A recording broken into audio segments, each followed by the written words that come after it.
시청자 여러분 안녕하십니까? 금요일 아침에 인사드립니다. 마켓 시그널 정보경입니다. 이 시각 뉴욕 증시는 엔비디아의 실적 발표를 소화하고 있습니다. 기대가 너무 컸던 탓일까요? 호재에도 불구하고 기술주 전반에 좀 투심이 위축되는 모습인데요. 한편 우리 시장도 오늘 2월의 마지막 거래일 앞두고 있죠. 오늘 시장의 이슈들 그리고 우리에게 보내는 시그널까지 저희랑 확인해 보시죠. 마켓 시그널 본격적으로 출발합니다.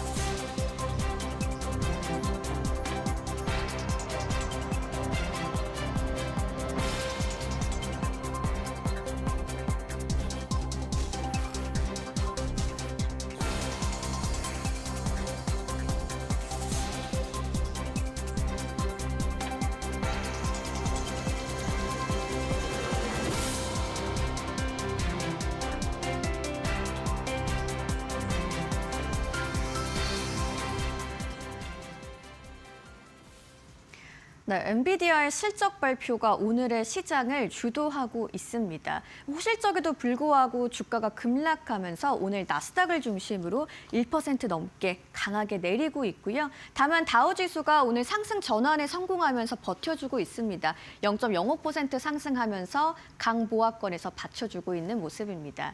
오늘 또 장 마감까지 시장이 어떤 방향으로 흘러갈지 저희랑 계속 확인해 보시고요. 이어서 오늘 자금의 방향은 어떻게 흘러갔는지 확인해 볼 수 있는 히트맵으로 살펴보도록 하겠습니다. 상승하는 종목들은 초록색, 하락하는 종목들은 빨간색으로 표시가 되는데요. 한마디로 AI 과열 구간에서 자금이 숨고르기에 들어간 모습입니다. 일단 오늘 시장을 움직인 건 엔비디아였습니다. 실적이 잘 나왔는데도 불구하고 5% 넘게 급락을 하는 모습인데 이 이야기 잠시 후 마켓 무버 이슈에서 더 자세하게 다뤄보도록 하겠고요.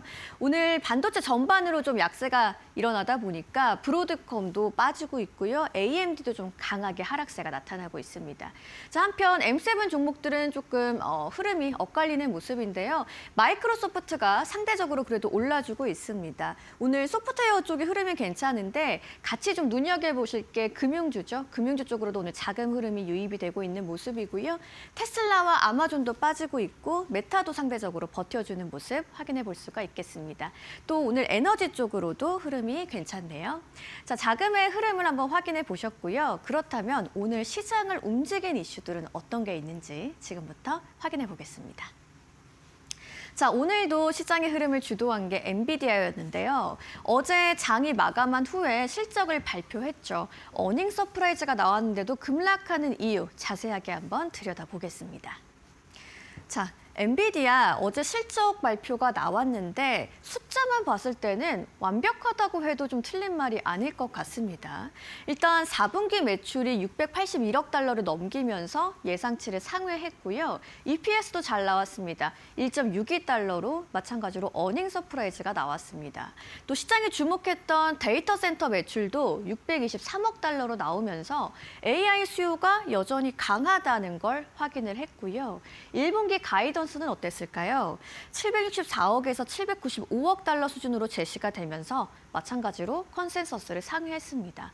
자, 겉으로 보면은 흠잡을 데가 없는 실적입니다. 자, 그런데 오늘 주가는 어땠나요? 5% 넘게 급락을 했죠. 결국 이 핵심은 문제가 실적이 아닌 지속 가능성에 있다는 겁니다. 자, 시장의 반응을 중심으로 오늘 왜 이렇게 밀렸는지 한번 정리를 해봤습니다. 일단 AI 과열 논쟁이 좀 뜨거운 상태입니다. 시장이 이런 질문을 던지는 거죠. AI의 투자가 지금 정점인 게 아닐까. 하이퍼스케일러들의 케이펙스가 급증을 하면서 현금 흐름의 부담이 성장 지속 가능성에 대한 의문으로 이어지는 상황인데요. 결국 실적보다는 내구성을 점검하게 됩니다. 또 주가에 선반영됐다는 인식까지 있으면서 시장의 기대가 너무 높았다라는 이야기도 나오고 있습니다. 자, 앞서서 가이던스가 상회를 했다고 말씀을 드렸는데 이게 폭발적인 서프라이즈를 의미하는 건 아닙니다. 시장의 기대치를 압도하지는 못했다는 평가가 나오고 있고요. 좀 구조적인 리스크까지 지적이 되고 있습니다. 중국 매출에 대한 불확실성, 상위 고객에 대한 의존도가 너무 크다는 점, 그리고 경쟁 심화 가능성까지 있는 상황이죠. 그렇다 보니까 시장에 완벽하게 안심을 주지는 못한 상황입니다. 자, 한편 이게 엔비디아만의 문제는 아닙니다. AI와 반도체 전반이 약세를 보이는 이유인데요. 나스닥이 오늘 그러다 보니까 하락하고 있고요. 기술주 중심으로 좀 매도세가 강하게 나오고 있습니다. 즉 엔비디아 실적은 이겼지만 AI 사이클에 대한 의심을 이기지는 못했다라고 오늘의 이슈를 정리해 보겠습니다. 자, 이어서 오늘 고용지표도 발표가 됐는데요. 미국의 신규 실업수당 청구 건수에 대한 이야기입니다. 자세하게 또 살펴보겠습니다. 자, 미국의 신규 실업수당 청구 건수가 발표가 됐는데 한마디로 고용은 아직 탄탄하다라고 할 수 있겠습니다. 자, 신규 청구 건수 21만 2천 건으로 나왔는데 예상보다 적었고요. 계속 청구 건수는 183만 명으로 감소를 했습니다. 즉 해고 압력은 제한적이었기 때문에 노동시장에는 안정적인 흐름이 유지되고 있다라고 볼 수가 있겠고요. 이제 시장의 관심은 3월 초에 있을 2월 고용보고서를 향하고 있습니다. 자, 그렇다면 오늘 시장에는 어떤 영향을 줬을까요? 일단 오늘의 하락장을 바꿀 만한 재료는 아니었습니다. 하지만 이 폭을 일부 완충시키는 역할은 했는데요. 시장은 고용 안정에 대한 신호를 확인했습니다. 그러다 보니까 오늘 있었던 기술주의 급락 속에서 그래도 좀 다우가 보합권에서 버텨줄 수 있는 배경이 됐고요. 다만 이 고용 강세가 금리 인하에 대한 기대감을 자극하지는 못하죠. 강한 호재라기보다는 침체 우려를 막는 완충제의 역할을 한 이슈라고 볼 수 있겠습니다. 즉 오늘 AI의 기대 조정이 시장을 누른 상황에서 탄탄한 고용이 그래도 하방을 좀 막아줬다라고 정리할 수 있겠네요. 자, 오늘 시장의 한 가지 이슈 더 소개를 드리도록 하겠습니다. 자, 미국과 이란이 제네바에서 3차 핵 협상을 마쳤습니다. 상당한 진전이 있었다는 평가가 나왔고요. 협상도 다음 주에 계속 이어지는데요. 다만 지정학 리스크 완화 기대 속에서 유가 급등 우려를 낮추기는 했지만 오늘 시장의 방향을 바꿀 정도의 재료는 아니었습니다. 결국 오늘 시장 AI가 흔들었고요. 중동 이슈는 불안을 키우지는 않는 정도였다라고 오늘의 시장 이슈 정리해 보겠습니다. 자, 그렇다면 종목별로는 또 어떤 이슈들이 있었는지 특징주 조민재 앵커와 만나보시죠. 오늘 엔비디아가 5% 이상 급락하면서 전반적으로 M7 전반부의 불안감이 감도는 그런 모습이었습니다. 엔비디아가 5% 이상 빠졌는데요. 이 앞에서 보셨다시피 월가의 예상치를 웃도는 좋은 실적을 발표를 했습니다만 급락이 나왔습니다. 기본적으로는 우리가 세론이라고 하죠. 실적 발표 이후에 차익 실현 매물이 강하게 나온 탓이 컸고요. 또 그동안 시장이 엔비디아에게 가지고 있었던 물음표, 이거를 좀 컨퍼런스 콜에서 해소를 시켜주나 싶었는데 그거에 대한 해소가 좀 부족했습니다. 대표적으로는 AI 호황이 더 오래 갈 것이라는 증거가 부족했고요. 또 최근 메타와 대규모 칩 공급 계약을 맺었다는 소식 들어보셨었죠. 이때 서로 지분을 보유하는 구조가 좀 문제가 됐었습니다. 공급사와 고객사가 서로 지분을 보유한다? 칩 수요를 부풀리기에 딱 좋은 그런 논란을 빚었는데 이런 논란을 해소하지 못했다는 것이죠. 거기에다가 이제 영화 빅쇼트의 주인공 마이클 버리가 엔비디아의 과잉 재고를 경고하고 나섰습니다. 이렇게 많이 만들어 놓고 나중에 팔리지 않을 경우에는 이 예전에 버블닷컴 시절에 시스코가 급락했던 것과 비슷한 움직임을 보일 수 있겠다는 것이죠. 여러 가지 논란들이 많았었던 이후 엔비디아의 주가 흐름이었습니다. 이 때문에 오늘 장중 강한 급락이 나왔고요. 오늘은 전반적으로 이 반도체단에서 소프트웨어주로 머니무브, 자금 이동하는 현상이 나타났습니다. 그걸 가장 잘 보여주는 사례 중에 하나가 바로 구글인데요. 오늘 상당히 호재가 나왔습니다. 그럼에도 불구하고 주가 자체는 급락했는데 긍정적인 소식이라 함은 AI 이미지 생성 도구죠. 나노바나나가 한층 업그레이드된 2 버전으로 출시가 됐다. 기존보다 속도도 빨라졌고 텍스트가 포함된 이미지를 생성하는 기능, 이게 전에는 조금 부족했었죠. 한글을 좀 엉망진창으로 표현하는 그런 경우들이 있었는데 이게 많이 개선이 됐다고 합니다. 하지만 시장 전반에서 일어나는 반도체주에서 소프트웨어주로의 이 머니무브를 이겨내기에는 역부족이었습니다. 구글이 1.9% 이상 하락했고요. 반대로 마이크로소프트는 오늘과 같은 장에서도 0.19% 상승하는 그런 움직임이 나타났습니다. 그 기폭제가 아이러니하게도 바로 젠슨 황의 입에 달려 있었는데요. 이 젠슨 황 CEO가 컨퍼런스 콜에서 AI가 소프트웨어주들을 위협하는 것 아니냐라는 질문에 이 시장이 틀렸다라고 명확하게 선을 그었습니다. 거기에다가 오늘 대표적인 이 소프트웨어 기업이죠. 이 세일즈포스도 상당히 긍정적인 주가 흐름을 보였는데 이 세일즈포스가 장기 매출에 대해서 상당히 강한 전망을 제시했고요. 또 대규모 자사주 매입까지 발표하면서 AI가 그동안 소프트웨어 산업을 교란할 수 있다. 이런 우려를 많이 완화시켜줬습니다. 이게 오늘 소프트웨어주들의 강한 매수세가 몰린 이유였고요. 이 세 종목의 마감가 기준 상황 바로 만나보시죠. 가장 먼저 엔비디아 5.5% 급락하면서 하루 마무리 지었고요. 마찬가지로 반도체단 부진했다고 말씀드렸죠. 구글도 1.78% 하락했습니다. 반면에 그 자금을 그대로 흡수해갔던 소프트웨어, 대표적인 종목 마이크로소프트는 0.27% 상승하면서 오늘장 마무리했습니다. 추가적으로 M7 시장을 움직인 나머지 세 가지 종목 더 보도록 하실 텐데요. 가장 먼저 테슬라 오늘 급락하는 움직임, 이 화살표가 좀 반대로 가는 게 맞을 것 같습니다. 테슬라가 오늘 장중에 2% 이상 빠졌는데요. 지난 1월 이 유럽에서의 판매량이 13개월 연속 감소했다는 소식이 굉장히 강하게 작용했습니다. 8,000대가 조금 넘게 팔리면서 전년 대비해서 17% 감소했는데 아무래도 비아디와 같은 이 중국 전기차 업체들과의 가격 경쟁이 가장 큰 요인으로 좀 꼽혔습니다. 애플도 오늘 0.58% 이 등락을 계속해서 좀 반복하는 움직임이 나타났는데 오늘은 약보합이든 강보합이든 뭐 이 정도 M7 주가가 빠졌다고 하면은 주가를 잘 방어해냈다고 평가를 할 수가 있겠죠. 애플도 한 가지 호재가 있었는데요. 바로 애플의 팀 쿡 CEO가 자신의 SNS를 통해서 다음 주 월요일에 이 애플의 신제품이 출시가 될 것이라고 기대 어린 예고를 남겼습니다. 시장에서는 맥북 프로의 신형 모델이 나오는 것 아니냐, 이 추측이 강력하고요. 이어서 오늘 메타도 오늘 주가가 상승했습니다. 이 짐 크레이머가 이 메타가 다가오는 중간 선거에 막대한 자금 6,500만 달러의 이 어마어마한 로비 자금을 투입한 게 상당히 주가에 긍정적이다라고 밝혔는데요.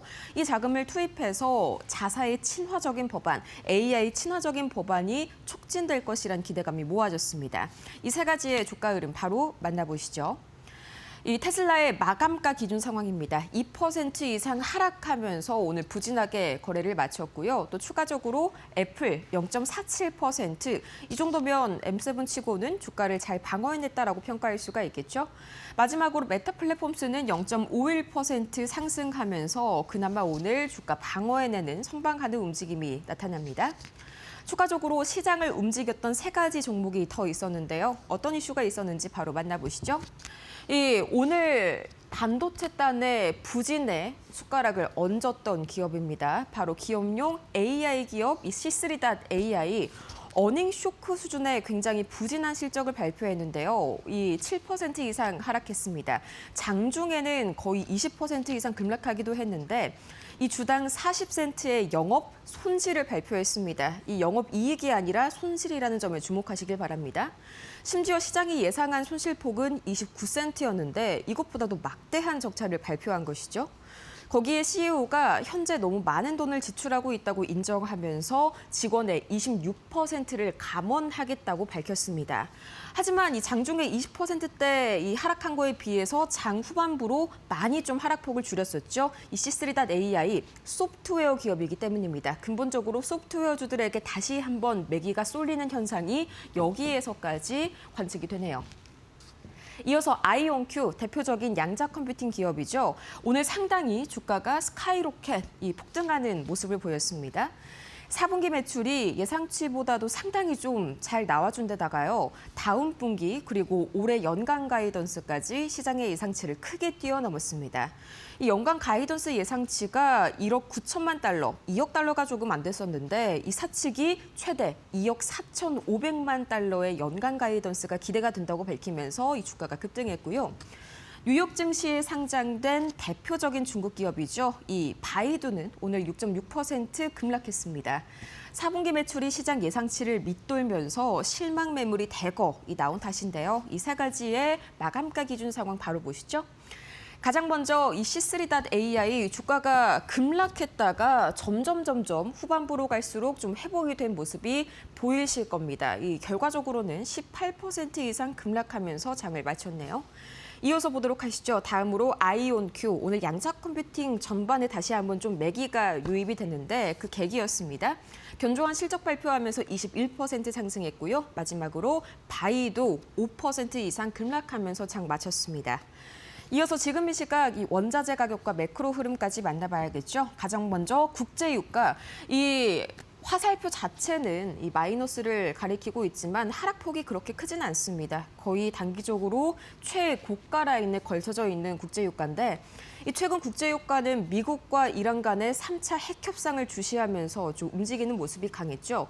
드디어 이 밤 사이에 현지 시각 목요일에 협상이 재개가 되는데 글쎄요, 뭐 이렇다 할 만한 긍정적인 소식이라기보다는 이 중간에 미국 특사단이 이란 측 입장에 실망스럽다는 입장을 한번 밝혔습니다. 이 때문에 전반적으로 국제유가 크게 빠지지는 않았고요. 원달러 환율 오늘 다시 한번 5원 가까이 좀 올라섰습니다. 오늘 기술주, 특히 반도체주를 중심으로 강하게 조정이 나오면서 시장의 안전자산 선호 심리가 다시 한번 강해졌던 하루였고요. 달러에 비해서 상대적으로 위험 자산으로 분류되는 원화가 약세를 보이면서 원달러 환율 상승했습니다. 이어서 비트코인, 마찬가지로 이 상대적으로는 좀 위험 자산으로 분류가 되는 비트코인이죠. 역시나 같은 이유로 약세를 보였고요. 금은 안전 자산이긴 하지만요. 이번 주에 워낙 가파르게 올랐기 때문에 이 신고가 부근에서 잠시 쉬어가는 움직임이 나오고 있습니다. 뭐 하락폭이 그닥 강하지는 않죠. 이어서 미국채 10년물과 미국채 2년물은 하락 흐름 보여주고 있는데요. 안전자산 선호 심리가 올라가면 당연히 미국채 수요도 늘어나고 국채 가격도 오르겠죠. 국채 가격과 반대로 움직이는 국채 금리는 하락하는 수순 어찌 보면 당연합니다. 그럼 과연 이렇게 엔비디아 실적에도 불구하고 싱숭생숭한 뉴욕 증시 현장에서는 어떻게 받아들이고 있을까요? 바로 이어서 만나보시죠. 네, 뉴욕 지수는 3대 지수가 혼조세로 마감을 했습니다. 자, 일단 다우 지수가 조금 버텨주면서 0.03% 오르는 강보합권으로 마감을 했고요. 오늘 기술주 중심으로 많이 빠지다 보니까 나스닥의 하락폭이 두드러집니다. 1.18% 하락으로 마감했고 S&P 500도 0.54% 내렸습니다. 자, 그렇다면 뉴욕에서 바라본 미국 시장 마감 상황은 어떨까요? 김상윤 이데일리 뉴욕 특파원 바로 연결해 보겠습니다. 안녕하세요. 네, 김상윤 이데일리 뉴욕 특파원입니다. 네, 나스닥과 S&P 500이 하락으로 장을 마쳤습니다. 엔비디아가 호실적을 발표했는데도 불구하고 5%가량 빠졌습니다. 투심이 좀 크게 위축이 되는 모습이네요. 네, 오늘 시장은 단순히 엔비디아 한 종목의 조정이라기보다는 AI 투자 지속 가능성에 대한 의문이 다시 전면으로 부상한 하루였다고 볼 수 있습니다. 엔비디아가 4분기 매출과 이익 모두 시장 예상을 웃도는 블록버스터 실적을 발표했지만 주가는 5% 넘게 하락했습니다. 전날 장 마감 후 시간 외에서는 상승했지만 컨퍼런스 콜에서 향후 매출 전망과 성장 동력에 대한 구체적인 설명이 제한적이었다는 평가가 나오면서 투자자들의 불안이 커졌습니다.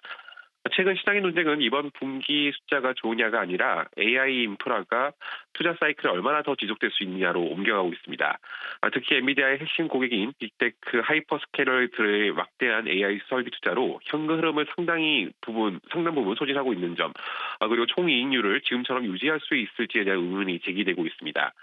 여기에 AI가 소프트웨어, 물류, 자산 관리 등 기존 산업을 교란할 수 있다는 우려가 계속 겹치면서 시장에서는 여러 불확실성이 동시에 작용하고 있습니다. 한마디로 AI 낙관론과 AI 거품론이 충돌하는 구간이라고 볼 수 있습니다. 이 영향으로 엔비디아뿐만 아니라 브로드컴, ASML, 램 리서치, 어플라이드 머티리얼즈 등 반도체 및 AI 인프라 관련 종목들이 일제히 하락했고 나스닥도 1% 후반대로 밀렸습니다. S&P 500 역시 1% 이상 0.5% 빠지면서 전반적인 투자 심리가 위축됐습니다. 즉 AI 랠리가 끝났다고 단정하기는 어렵지만 눈부신 성장에 대한 기대가 점점 더 높은 기준으로 검증받는 국면에 들어섰다고 해석할 수 있습니다. 네, AI 랠리가 끝난 건 아니지만 시장의 기대감은 더 높아졌고 검증은 더 깐깐해졌다는 얘기로 정리가 되겠습니다. 반면 엔비디아가 하락하면서 좀 그간 급락이 나왔던 소프트웨어주는 좀 반등을 했습니다. 이거는 뭐 전형적인 순환매 장세라고 볼 수가 있을까요? 네, 오늘 흐름은 단순 반등이라기보다 자금의 방향이 바뀌는 조짐, 즉 순환매 가능성을 보여준 장면으로 해석할 수 있습니다. 엔비디아 실적이 현상적으로 훌륭했다는 평가를 받음에도 불구하고 주가가 5% 이상 가까이 하락하자 그동안 과도하게 몰렸던 AI 반도체 쪽 포지션이 빠르게 정리했습니다. 실제로 반도체 ETF는 큰 폭으로 밀린 반면 소프트웨어 ETF는 상대적으로 강세를 보이면서 최근 10년 사이 손꼽히는 격차를 기록했습니다. 헤지버트 자금 흐름을 보면 반도체를 1달러 사는 동안 3달러 이상을 매도하라는 움직임이 나타났다는 분석도 나옵니다. 그만큼 AI 인프라 쪽에 쏠렸던 혼잡 거래가 풀리고 있다는 의미입니다. 올해 들어 반도체는 두 자릿수 상승한 반면 소프트웨어는 20% 넘게 밀리면서 극단적인 성과 격차가 나타났습니다. 오늘은 그 격차를 되돌리는 리밸런싱 성격이 강했다고 볼 수 있습니다. 특히 세일즈포스가 대규모 자사주 매입을 발표하면서 소프트웨어도 너무 과도하게 많았다는 인식이 확산된 점도 반등의 배경입니다. 세일즈포스는 2% 안팎 상승했고 가트너, 워크데이, 크라우드 스트라이크 등도 2% 이상 올랐죠. 다만 이것을 곧바로 AI에서 완전히 빠져나와 소프트웨어로 이동한다는 구조적 전환으로 단정하기는 어려울 것 같습니다.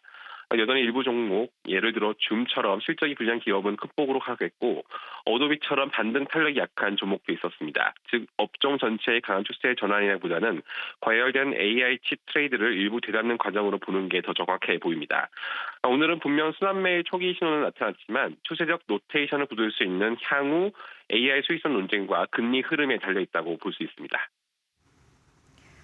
네, 완전한 구조적 전환은 아니지만 순환매의 초기 신호로 확인해 볼 수 있는 오늘 시장 이야기 정리해 주셨습니다. 자, 이어서 트럼프 관세에 대한 불확실성도 좀 여전히 남아있는 상황인데요. 이 트럼프 관세 전망 향후에 좀 어떻게 봐야 될까요?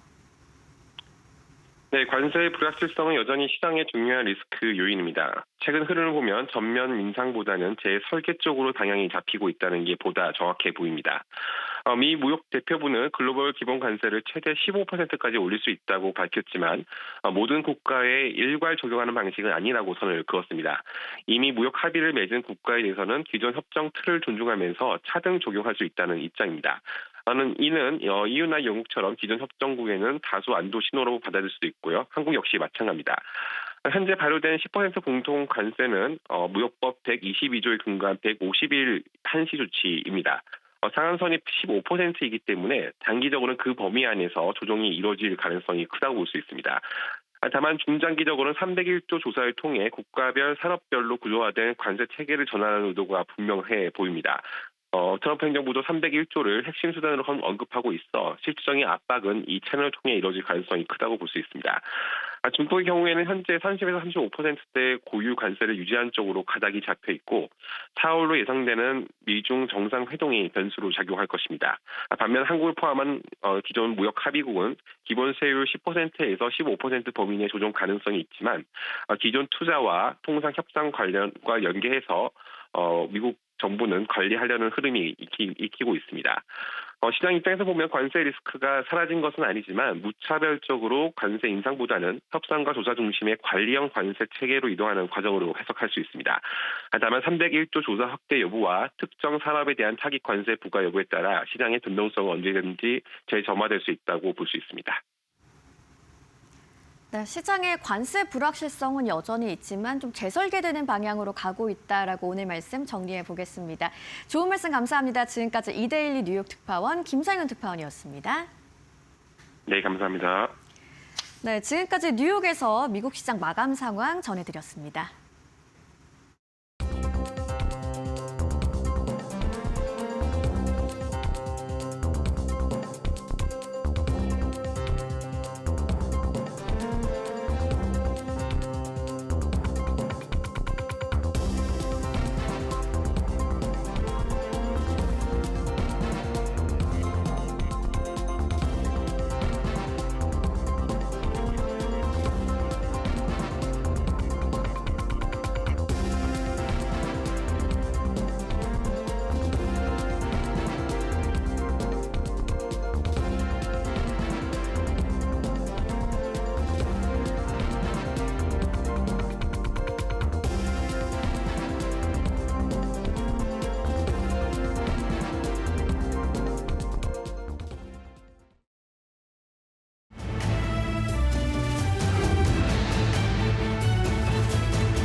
밤사이 뉴욕 증시 이 5가지만큼은 반드시 알아가세요. 버스노5 바로 출발합니다.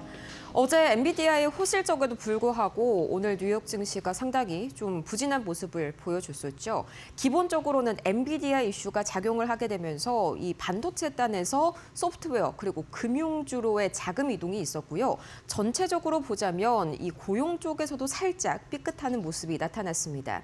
1월 고용 보고서가 굉장히 잘 나왔었잖아요. 이번에도 좀 비슷하지 않을까 했는데 이 신규 실업수당 청구 건수가 예상치를 하회하면서 살짝 삐끗하는 모습이 나타났습니다. 미국 노동부에 따르면 지난 2월 21일로 끝난 주간 신규 실업수당 청구 건수는 21만 2천 건으로 집계됐습니다. 전주 20만 8천 건보다는 소폭 증가했지만 시장의 예상치였던 21만 6천 건보다는 낮은 수준인데요. 1월 고용이 급증했던 것과는 달리 최근 고용 시장은 다소 정체 국면에 들어갈 가능성을 시사하는 수치죠. 다만 여전히 20만 건 초반이라는 점에서 대규모 해고가 확산되는 상황은 아닙니다. 또 2주 이상 실업수당을 신청한 장기 실업자를 뜻하는 이 계속 실업수당 청구 건수는 183만 건으로 전주 187만 건보다 감소한 점도 우려를 다소 완화했습니다. 이는 해고 이후에 장기 실업으로 이어지는 사례가 오히려 줄고 있음을 보여주기 때문이겠죠. 시장에서는 현재 고용 시장을 과열도, 침체도 아닌 신중한 흐름으로 평가하고 있습니다. 기업들이 공격적인 채용 대신에 관망 기조를 유지하면서 고용 시장은 활력보다는 이제 안정적인 정체 상태에 가까워졌다는 분석입니다. 여기에 오늘 엔비디아 이야기를 빠뜨릴 수가 없겠죠. 엔비디아가 거의 5% 이상 굉장히 강하게 급락세를 보였습니다. 한 가지 이슈가 이렇게 강한 급락을 만들기는 힘들겠죠. 오늘 엔비디아의 이유 크게 두 가지로 분류해 볼 수가 있겠는데요. 첫 번째는 실적에 대해서 좀 이야기를 해볼 거고요. 다음 꼭지에서는 마이클 버리의 입에서 나온 엔비디아에 대한 우려 이야기를 해보도록 하겠습니다. 가장 먼저 실적 이야기 해볼까요? 엔비디아가 4분기 호실적과 함께 1분기 매출 가이던스를 폭발적으로 제시했지만 주가 반응은 오히려 제한적이었습니다. 숫자상으로 봤을 때 표면적으로는 깜짝 실적이 맞습니다. 하지만 중요한 건 실적 발표 이후 컨퍼런스 콜이었는데요.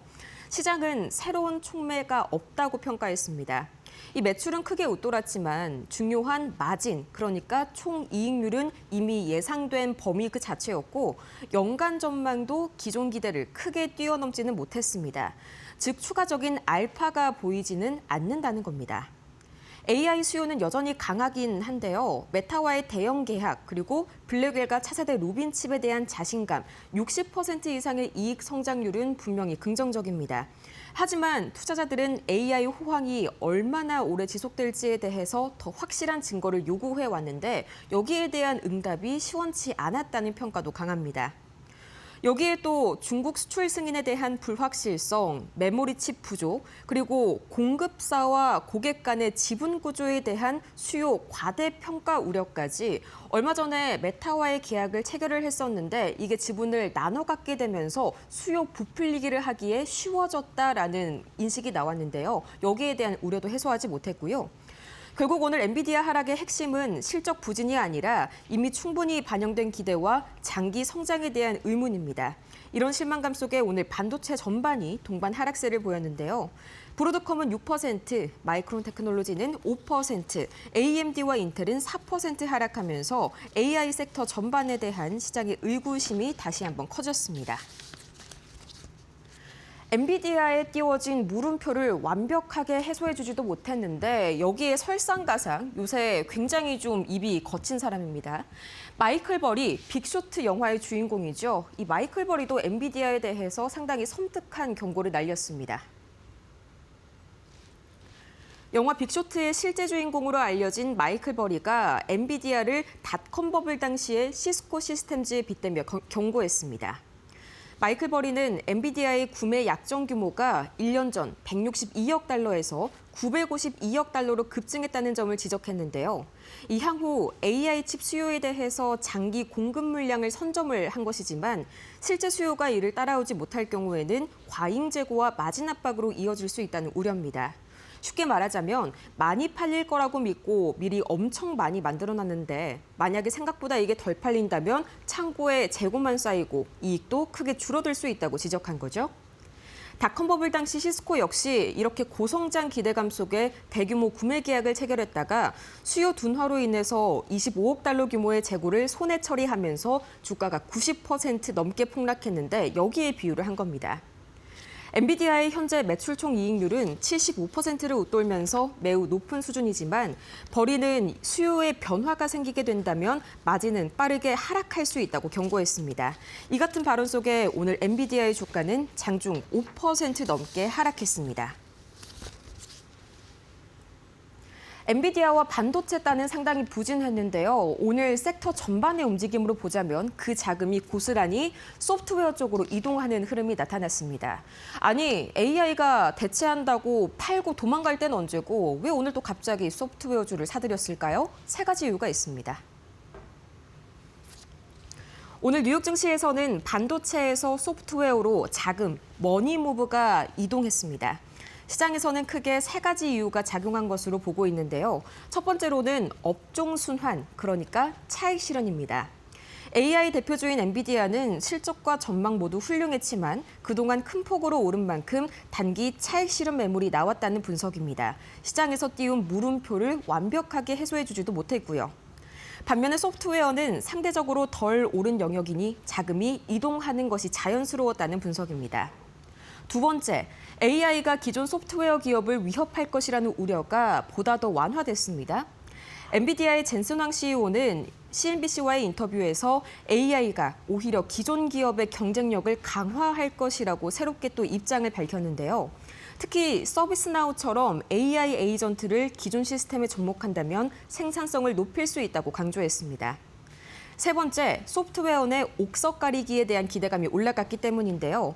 이 밤사이 세일즈포스가 실적을 발표했습니다. 이때 AI 전략인 에이전트포스가 아직 완성도 측면에서는 조금 부족하다는 평가를 받았지만요. AI 전환 과정에서 혁신 기업이 부각될 것이라는 기대감이 소프트웨어 전반의 매수세로 이어졌습니다. 결국 오늘 흐름은 실적 자체보다는 AI 전환기에서 누가 더 구조적으로 살아남을지에 대한 재평가가 시작됐다는 분석입니다. 오늘 장에서의 머니무브는 이 소프트웨어뿐만이 아니라 이 은행주들을 들어올리기도 했었는데요. 밤사이에 은행 규제 완화에 대한 기대감이 커지면서 금융주들도 반등세를 오랜만에 보였습니다. 미국 연은의 미셸 보우먼 이사가 은행 규제를 일부 완화해야 한다고 밝히면서 오늘 금융주들의 주가가 다시 한번 반등했습니다. 보우먼 이사는 상원 청문회에서 미국의 은행 시스템이 전반적으로 건강하다고 평가했습니다. 은행들이 충분한 자본과 현금을 가지고 있기 때문에 경제를 뒷받칠 만한 힘이 있다는 설명입니다. 이 문제는 경쟁인데요. 최근 사모대출 같은 비은행 금융회사들이 대출 시장 점유율을 빠르게 늘리고 있는데 이들은 은행보다 규제를 덜 받는다는 점에서 유리합니다. 보우먼 이사는 이런 구조가 공정하지 않다는 점을 지적한 것이죠. 이에 따라서 연준은 은행의 혁신을 막는 규제를 재검토하고 디지털 자산과 스테이블 코인 같은 새로운 금융 분야에서도 은행이 역할을 할 수 있도록 제도를 정비하겠다고 밝혔습니다. 이 정리하면 은행은 지금도 안정적이지만 비은행과의 경쟁에서 법적으로 밀리지 않도록 규제를 합리적으로 손보겠다는 게 보우먼 이사의 핵심 메시지입니다. 시원하게 의문점을 해소해주지 못한 엔비디아 탓에 오늘 반도체에서 이 소프트웨어주와 금융주로 자금이 이동하는 흐름이 강하게 나타났습니다. 지금까지 반드시 알아야 할 5가지의 머스노우 5 함께 살펴보고 왔습니다.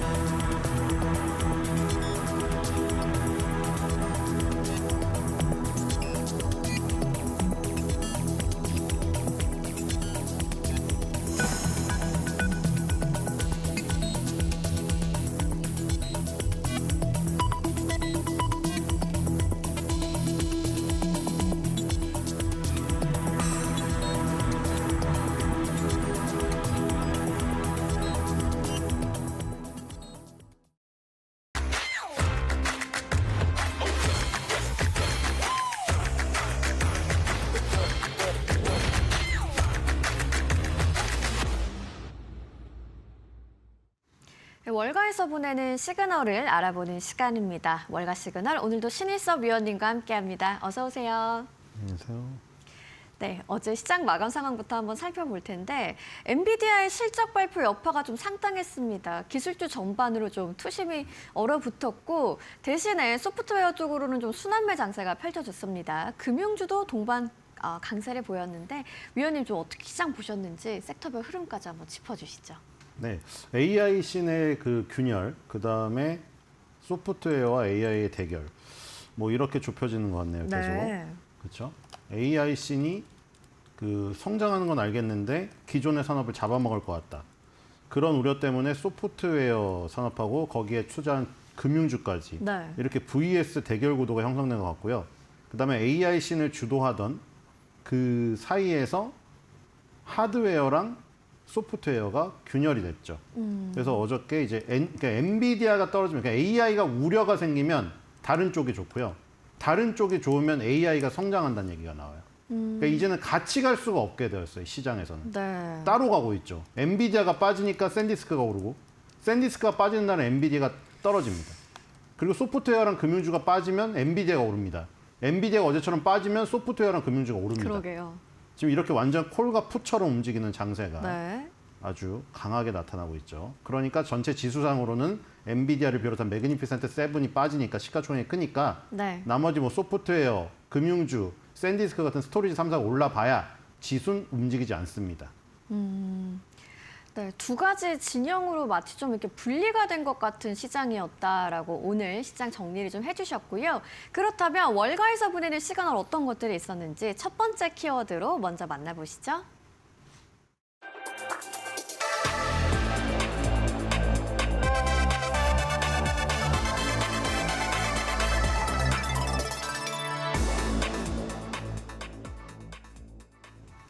네, 가이던스는 실망, 하지만 돈으로 신뢰를 샀습니다. 세일즈포스가 500억 달러의 승부수를 던졌는데요. 오늘의 첫 번째 키워드로 준비해 주셨네요. 어떤 내용인지 조금 더 자세하게 들어볼게요. 네, 그러니까 계속 대결 구도죠. 그러니까 엔비디아나 매그니피센트만의 독주를 이제 시장이 허용하지 않는 겁니다. 아주 깐깐하게 따지죠. 네. 엔비디아랑 또 갈렸잖아요. 어제 그러니까 엔비디아랑 아까 소프트웨어랑 반대로 움직인다고 했잖아요. 네. 내용도 철저하게 갈렸죠. 너무나 신기합니다. 엔비디아는 주주 환원 대신에 성장에 투자한다. 그런데 그 성장이 사람들이 보기에는 불확실하다고 판단을 하여 주가를 급락시킵니다.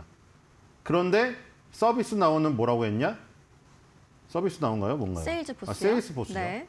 세일스포스랑 서비스 나오는 거 이런 것들이 다 올랐죠. 세일스포스는 뭐라고 했냐면 주주에게 환원하겠다고 네. 했거든요. 정반대죠. 근데 기본적으로 우리 대부분의 사람들은 성장주를 좋아합니다. 그냥 성장 배당주를 제일 좋아하기도 하죠. 근데 그런 거는 드문데 미국은 그런 건 많기도 합니다. 성장을 하는데 배당을 준다? 원래 이게 공존하기가 어려운 거거든요. 왜 트럼프 대통령이 로키드 마틴 보고 배당하지 말고 주주 환원 멈추고 공장 돌려라고 했겠습니까? 그 두 개를 감당하기는 어려운 것이기 때문이에요. 마치 연준이 두 마리 토끼를 잡기가 어려운 것처럼 똑같은 거죠. 네. 최대 고용과 물가 안정을 두 마리 토끼를 잡기 어려운 거예요. 그렇습니다. 이것도 마찬가지거든요. 그래서 하나를 선택해야 되는데 그 시장에서는 성장주를 밸류를 더 매겨주니까 사람들은 성장에 투자하는 걸 더 좋아하죠. 근데 지금은 더 좋아하지 않거나 혹은 고점이라고 인식해서 약간의 경계심을 갖고 있다. 그러니까 엔비디아가 주주 환원을 안 하고 성장에 투자하겠다고 컨퍼런스 콜에서 밝히는 바람에 성장에 대한 부분이 뭐 마이클 버리만큼은 안 가더라도 그냥 일반 사람들조차도 자꾸 오픈 AI나 오라클에 대한 막대한 투자를 하는 것들이 이게 불확실한 게 아닌가. 네. 그리고 자꾸 균열에 대한 얘기도 나오고 있고 젠스당이라는 수장은 앞에서 계속 강렬한 얘기를 하고 있지만 뒤에 증권가 애널리스트라던가 이 지금 엔비디아의 임직원에서 뭐 익명으로 나오는 인터뷰마저 불확실성을 계속 주는 얘기들이 나오고 있으니까 사람들도 흔들리기 시작한 거죠. 네. 이제 반면에 AI한테 잡아먹힌다고 얘기를 했던 소프트웨어 같은 경우는 오히려 엔비디아와 반대되는 주주 환원 얘기를 하면서 반사적인 이익을 얻은 게 아닌가 이런 생각이 듭니다. 네, 그렇습니다. 어제 두 기업이 모두 실적 발표를 했는데 지금 시트맵을 통해서 보니까 정말 완전히 반대되는 움직임을 한눈에 볼 수가 있네요. 섹터를 좀 보면서 얘기를 해주실까요? 네, 그러니까 완전히 갈렸죠. 서비스, 지금 소프트웨어 서비스랑 금융주, 그 다음에 스토리지, 샌디스크를 필두로 한 이 회사들하고 지금 매그니피센트 세븐의 주가는 완전히 정반대로 움직이고 있습니다. 네. 그러니까 이게 처음에는 엔비디아가 잘 나갔다면 해도 다 같이 갈 줄 알았죠. 우리가 왜 인터넷 혁명, 모바일 혁명에 비교를 했겠습니까? 인공지능 혁명이란 게 우리 삶을 증진시키고 일자리를 폭증시키고 어떤 그 파일을 키울 줄 알았는데 알고 보거나 아니면 점점 보니까 이거 AI한테 기존 산업이 다 잡혀먹게 생겼고 내가 일자리를 잃을 것만 같고 네. 경제의 파이가 줄어들 것만 같은 거예요. 그러다 보니까 이 매그니피센트 세븐에 대한 이 우려가 계속해서 자극이 되는 거죠. 그래서 지금 CRM이라고 되어 있잖아요. 아예 이 지금 세일스포스는 하는 일이 티커에 나와 있어요, 지금.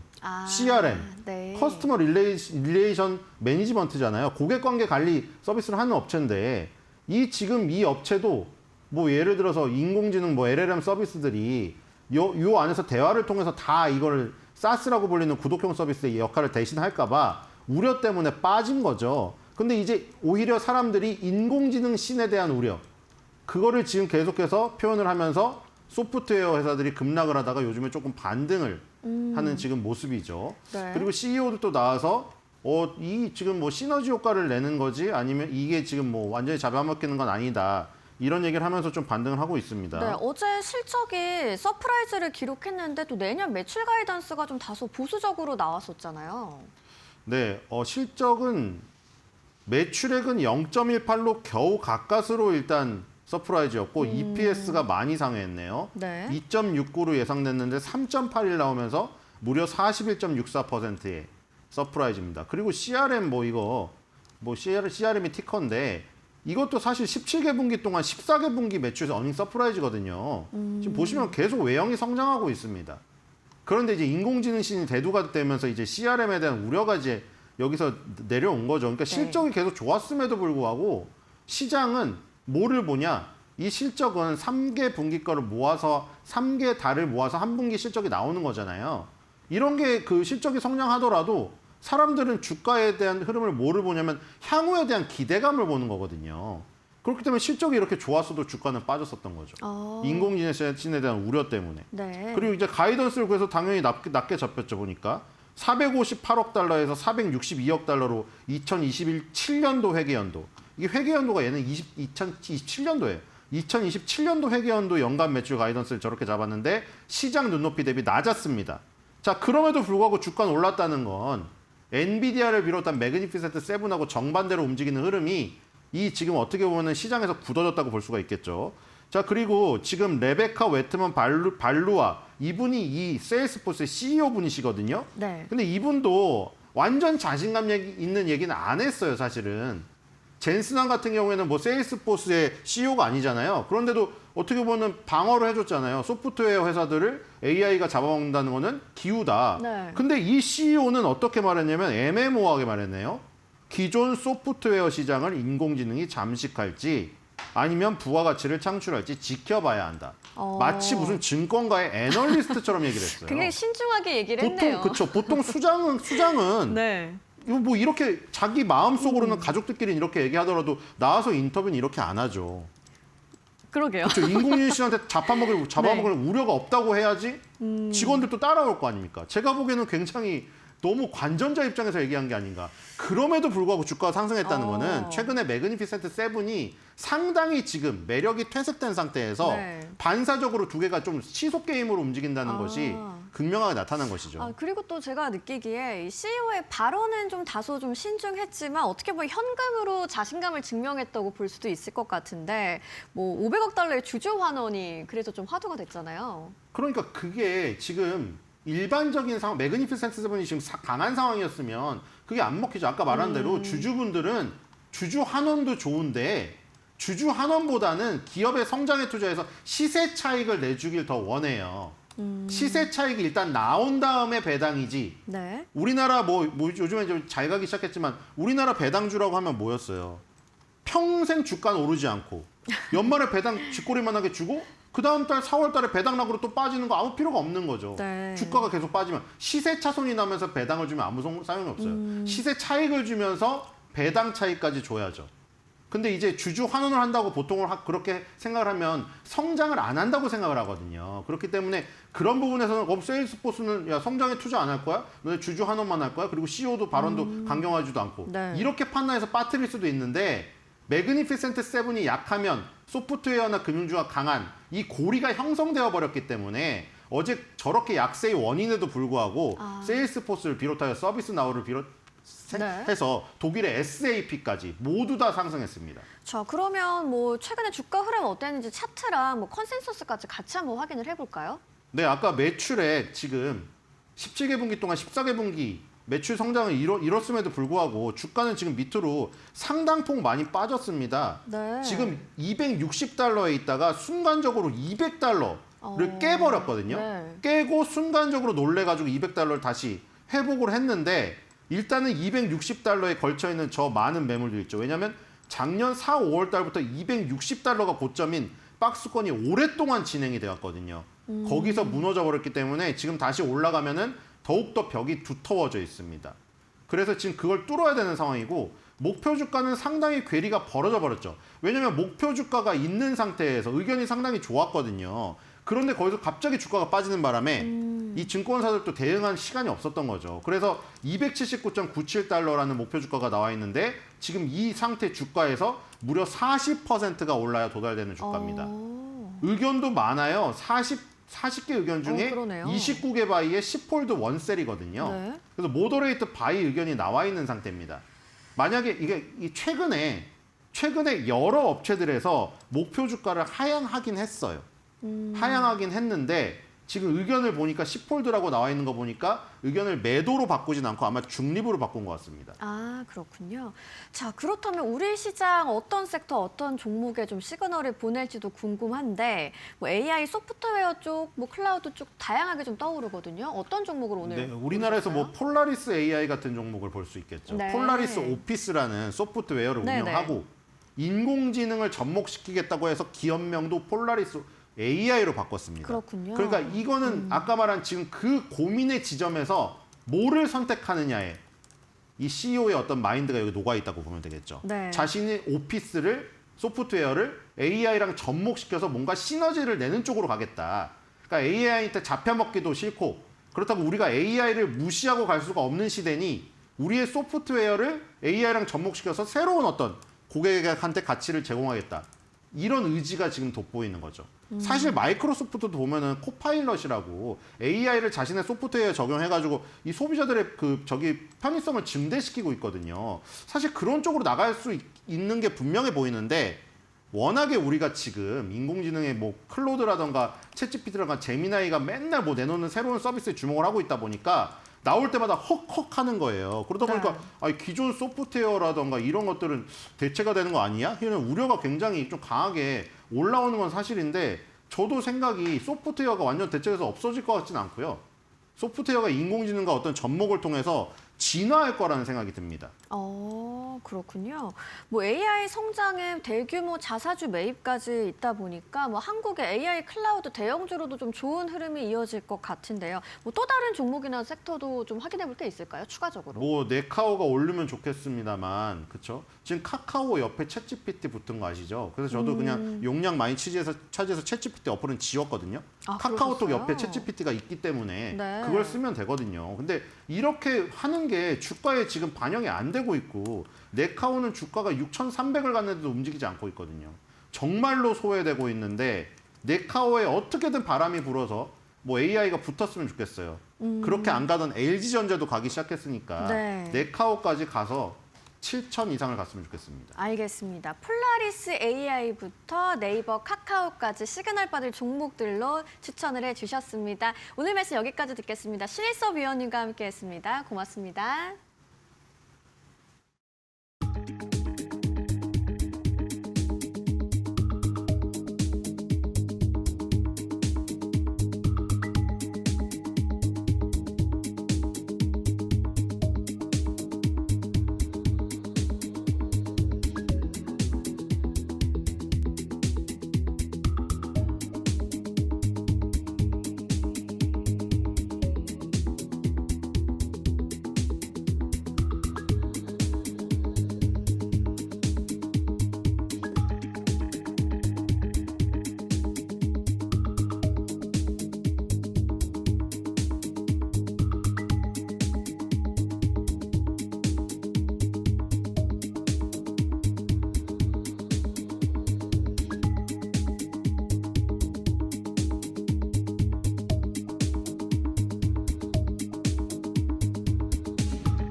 외신에서 주목하는 국내 기업과 이슈에 대해 살펴봅니다. 숨겨져 있는 투자 정보 드리는 히든 글로벌 시간, 오늘도 조호진 타키온 대표와 함께합니다. 어서 오세요. 예, 안녕하세요. 네, 어제도 굉장히 이 SK 하이닉스가 저희가 보도드린 대로 강력한 상승을 보여줬었죠. 오늘도 기대가 참 많이 됩니다. 첫 번째 투자 인사이트 어디에서 가져오셨을까요? 예, 그 맥쿼리 증권 SK 하이닉스에 대해서 이제 보고서를 냈는데 네. 그 드문드문 이제 보고서를 갖다가 압축한 내용을 갖다 기사로 보시긴 하셨지만 자세한 내용은 없었던 것 같아가지고 네. 예, 보고서를 보면서 좀 말씀드리도록 하겠습니다. 벌써 기대가 되는데 한번 자세한 내용 살펴보면서 이제 이야기 나눠볼까요?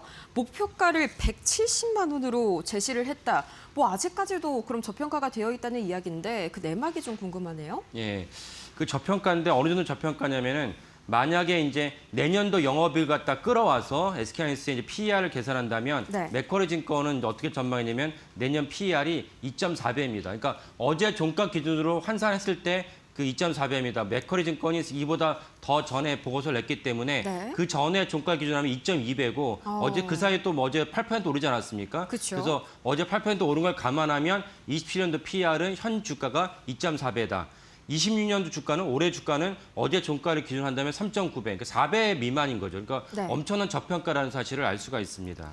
아니 뭐 어제는 8%, 올해만 들어서도 62% 가까이 오른 건데 그만큼 저평가가 되어 있다는 거는 앞으로의 실적 전망이 엄청나다는 걸 또 반증하는 거겠죠? 예, 맞습니다. 그러니까 두 가지 관점. 아니, 이렇게 많이 올랐는데도 그 PR이 뭐 2.2배라고, 2.4배라고, 야, 이게 말이 되는 거야? 라고 생각할 수도 있고, 또 다른 한편으로는 그렇다면 이 정도로 많이 올랐음에도 불구하고 PR이 그게 낮다는 것은 앞으로 올해 내년까지 맥쿼리 증권의 전망에 따르면은 SK하이닉스의 영업이익과 순이익이 엄청나게 폭발적으로 증가한다. 예전에도 증가했지만 앞으로 올해 내년에는 더 많이 증가한다라는 것으로 생각할 수가 있겠습니다. 네, 맥쿼리가 이제 2026년 그리고 내년에 이런 EPS 전망치도 굉장히 좀 상향 조정을 했는데 그럼 이걸 달러로 환산하면 좀 어느 정도의 영업이익일까요? 예, 맥쿼리 증권은 올해 이제 순이익을 202조 원, 202조 원이요. 예, 내년 순이익이 333조 원인데 올해 맥쿼리 증권의 순이익의 전망대로 하이닉스가 200조 원을 돌파한다면 아시아 기업 최초로 순이익이 1,000억 달러가 넘는 기업이 될 것이다. 그렇네요. 그러니까 이건 삼성전자를 제치고 TSMC를 제치고 그런 기업이 된다는 뜻입니다. 바꿔야 하는 무엇이냐? SK하이닉스가 삼성전자를 제치고 심지어 TSMC를 제치고 세계 아시아 최대의 이제 우량 기업이 되고 아시아 최대의 뭐 시총이 어떻게 될지는 뭐 봐야겠지만 왜냐면 TSMC는 뭐 많은 분들이 아시겠지만 거의 40% 정도가 이미 ADR로 상장돼서 반영돼 있거든요. 그래서 SK하이닉스가 올해 만약에 ADR이 순조롭게 잘 상정한다면 SK하이닉스가 TSMC 제치고 순이익도 이제 최고의 기업이 되겠지만 시총도 TSMC를 제칠 가능성도 있다라고 볼 수가 있겠습니다. 네, 이게 불과 몇 달 전만 해도 정말 상상하기 어려울 정도의 정말 깜짝 그런 수요인데 이게 아무래도 이제 반도체에 대해서 가격 상승이 지속적으로 좀 이루어지고 있는 거 이게 좀 뒷받침을 해주는 거겠죠? 얼마큼이나 가격이 오를까요? 예, 그렇죠. 맥쿼리는 올해 1분기에도 디램 가격이 상승해서 ASP가 평균 판가가 전분기 대비 70%. 그러니까 작년 9월 달부터 ASP가 엄청나게 오르기 시작했거든요. 그럼에도 불구하고 올해 1분기만 하더라도 디램 가격이 70% 상승한다. 이거는 뭐 사실은 뭐 그 SK하이닉스뿐만 아니라 마이크론, 삼성전자도 공이 다 이제 누릴 수 있는 수혜라고 보시면 되겠습니다.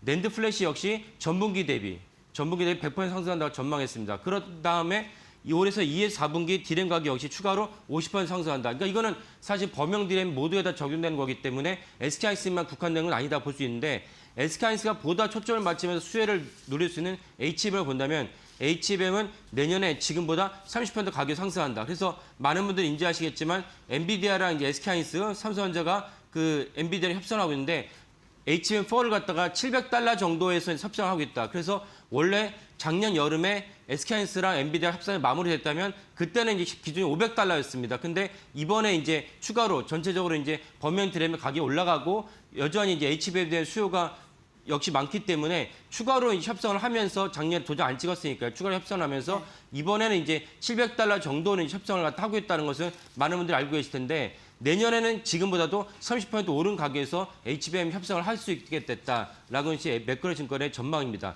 그 때문에 SK하이닉스가 엄청난 수익을 갖다 폭발적으로 거둘 수 있게 됐다. 그래서 최태원 회장이 말로는 1,000억 달러 얘기했는 것을 되게 보수적으로 1,000억 달러를 갖다 예상을 하지만은 1,000억 달러 손실도 날 수 있어라는 것은 엄살인 거고 맥커리 증권의 전망에 따른다면 내년뿐만 아니라 내후년에 SK하이닉스의 전망은 엄청난 수익을 갖다 거두게 되고 그래서 어제 종가 기준했을 때 PER이 2.4배다라고 전망이 나오는 것입니다.